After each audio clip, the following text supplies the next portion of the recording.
So ons het 'n makro bol. 'n lekker groot boks. Dit is nogal zwaar. Ik ben altijd excited als ik op macro bestel. Die kan ik Payflix. So ons bestel altijd dus ons snacks. Net om op te vul vir die maand. Want ons het 'n bietjie leeg gehardloop. I don't know.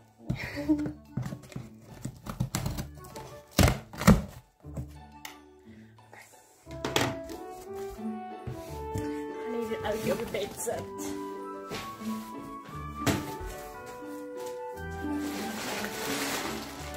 Okay, so hier is 24 van hierdie Max chippies.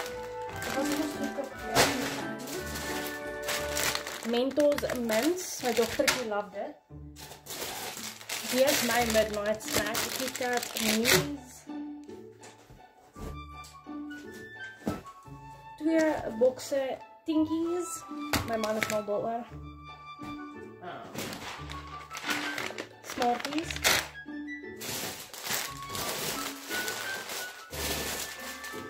Devon curry noodles, Kellogg's.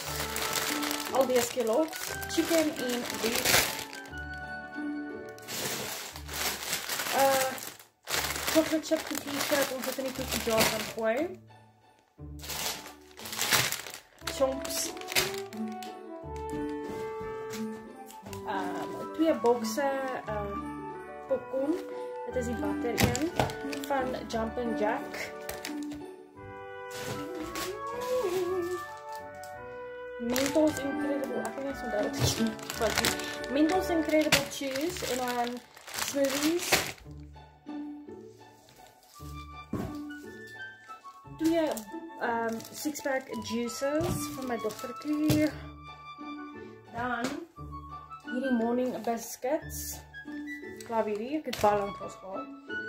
En dan het ons Fruit Loops. Cocoa Pops. En Rice Krispies. Ek het hierdie boks onderste bo oopgemaak. En al hierdie was soos R939 en ek het dit gepayflex. So ek betaal R270 vir 2 maande, which is not bad. Jy kan dit ook once off doen, maar dit is ook net makliker as jy meer goed wil bestel en nie so baie hoef te betaal nie. So ja, dis my haul.